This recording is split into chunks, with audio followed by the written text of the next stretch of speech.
अस्सलाम वालेकुम everyone, this is D3 review exercise 2 question number 6। मैं एक एक करके इसका पार्ट सॉल्व करूंगा। H x x square 7x 6 हमें दिया हुआ है और कहा है H A square minus H A मालूम करें। कोई मसला नहीं है।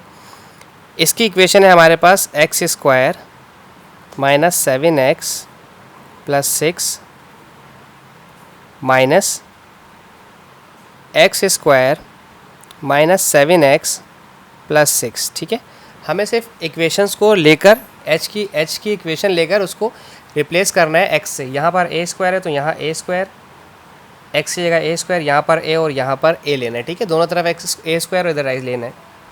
अच्छा, अब इसको ब्रैकेट ओपन करें। ए स्क्वायर का स्क्वायर हो जाएगा A4 minus 7a square plus 6। अभी ब्रैकेट मत खोलें। A square minus 7a plus 6। ठीक है, अब ब्रैकेट ओपन करें। A4 minus 7a square plus 6 minus a square plus 7a minus 6। ठीक है, माइनस प्लस माइनस हो जाता है तो ये पॉजिटिव 6 नेगेटिव 6 कैंसिल हो जाएगा। A4 माइनस माइनस प्लस, ये हो गया minus 8a square plus 7a। ठीक है, आंसर वेरीफाई कर लेते हैं क्या ये आंसर है कि नहीं है। A4 minus 8a square plus 7a, जी आंसर यही है इसका। ओके अच्छा, अब हमारे पास है पार्ट बी इसका। कहते हैं फाइंड द वैल्यू ऑफ के। अच्छा, के की वैल्यू मालूम करनी है फॉर विच एच के इक्वल्स टू 0। एच के 0 है, कोई प्रॉब्लम नहीं है। एच के इक्वेशन वही उतारेंगे, x square minus 7x plus 6। देखिए मैं बोल रहा एक्स स्क्वायर हूँ, बना ब्रैकेट रहा हूँ। ठीक है, प्लस 6 इक्वल्स टू 0। ठीक है, यहाँ रखा के और यहाँ पर भी रखा के सिंपल। ठीक है, सो अब इसे खोलें। K square minus 7k plus 6 equals to 0। अगर आप लोगों को याद हो कि मिडिल टर्म तोड़ना, ठीक है, 6 के फैक्टर बनाएं जिन्हें प्लस करने पर 7 आता हो, तो वो होता है 6 1 ज़ा 6। ठीक है, 6k प्लस 1k, ठीक है, इक्वल्स टू 0।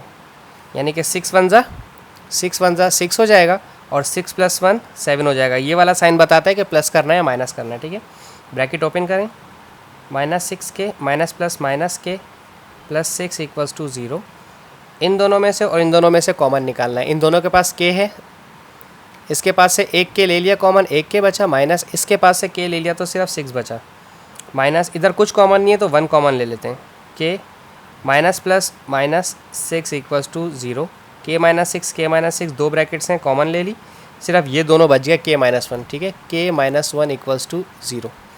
अच्छा, अब दोनों फैक्टर्स के माइनस 6 भी 0 के बराबर है और के माइनस 1 भी 0 के बराबर है, तो ये माइनस 6 वहाँ जाएगा तो पॉजिटिव 6 हो जाएगा और ये नेगेटिव 1 वहाँ जाएगा तो पॉजिटिव 1 हो जाएगा। तो के दो आंसर आ गए, एक आ गया है 6 और एक आ गया है 1। ठीक है, अब इसका पार्ट 3 लास्ट पार्ट।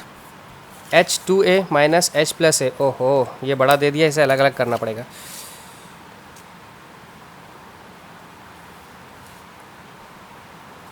H2a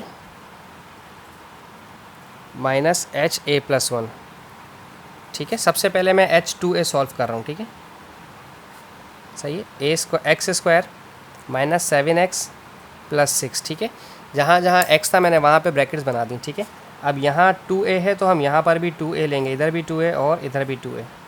2 2 ज़ा 4, ए स्क्वायर बना, माइनस 7 2 ज़ा 14a प्लस 6। ठीक है, अब हमें निकालना है HA प्लस 1। ठीक है, इक्वेशन है एक्स स्क्वायर माइनस 7x है ना, जी हाँ, माइनस 7x प्लस 6। ठीक है, अब a प्लस 1 आएगा ब्रैकेट में x की जगह पे। ठीक है, अब आप जानते हैं यहाँ पर एक फार्मूला अप्लाई होगा, a प्लस बी का होल स्क्वायर, ए स्क्वायर प्लस 2ab। बाज़ औक़ात बच्चों को परेशानी होती है कि हमें कैसे पता चलेगा कि ये फार्मूला अप्लाई होना है। देखें, जब दो नंबर्स आपस में ऐड नहीं हो पाते ना और फिर उसके ऊपर स्क्वायर भी हो तो फिर इस तरह से ब्रैकेट खोलते हैं। अब देखें, a और 1 आपस में ऐड नहीं हो सकता था, इसलिए मुझे फार्मूला लगाना पड़ा। फार्मूला ये ऐसे लगाऊंगा, a square plus 2ab plus b square. ठीक है, और ये माइनस 7 है वाली टर्म में बिल्कुल ऐसे लिख रहा हूँ, नीचे माइनस 7a प्लस 1 प्लस 6। ठीक है, अब यहाँ a की जगह a है और b की जगह 1 है, a की जगह a और b की जगह 1 इधर भी और इधर भी। ठीक है, a स्क्वायर प्लस 2 को a से मल्टीप्लाई किया 2a प्लस 1 का स्क्वायर 1, माइनस 7 है, माइनस प्लस माइनस 7 1 ज़ा 7 और प्लस 6। a स्क्वायर वाली टर्म अकेली है इसलिए इसको लिखें। 2a और 7 है, प्लस माइनस माइनस 7 में से 2 गया तो 5a बचा, sign of the bigger value अच्छा 6 + 1 7, 7 में से 7 गया तो 0 हो गया, ठीक है, यानी कि ये सारे नंबर्स आपस में कट गए। अच्छा H2A माइनस HA + 1 ये रिक्वायर्ड कंडीशन थी, ठीक है। H2A का जो आंसर आया था वो आया था 4A² माइनस 14A + 6 और HA + 1 का आंसर आया A² माइनस 5A, ठीक है। अब इसे सॉल्व करते हैं, ब्रैकेट्स ओपन करते हैं। 4A² minus 14A + 6 minus A² minus minus plus 5A। 4A² में से 1A² गया तो 3A² बचा, और 14A में से 5A गया क्योंकि एक माइनस का एक प्लस का है, तो ये बचा 9 है, sign of the bigger value, और 6 अकेला बचा था हमारे पास। तो हम कंफर्म कर लेते हैं यही answer 3A² minus 9A + 6, yes यही हमारा इसका आंसर है। आई होप आपको समझ आया हो। Thank you so much for watching my channel.